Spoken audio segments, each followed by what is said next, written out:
Welcome to the Tech Egg. Don't get scrambled. Enjoy the video.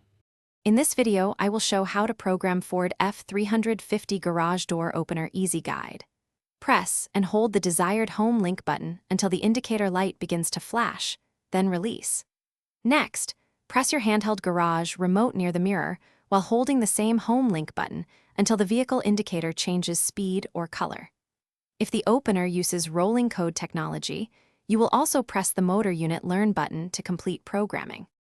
Start by standing under clear lighting so you can see indicator changes on both devices, and keep your handheld remote in your hand.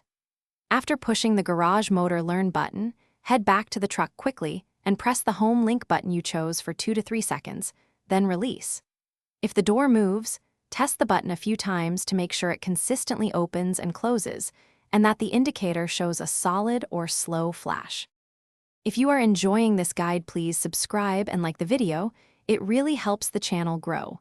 Quick recommendation: life's too short for a stinky car. Grab Little Tree's Black Ice for a crisp, long-lasting scent that hides workshop odors after installing or testing your garage opener. Check the description for the link and other deals, and consider picking one up for your truck. Now let's get back to the video. If things do not sync on the first try, take a breath and try again with fresh batteries in the handheld remote.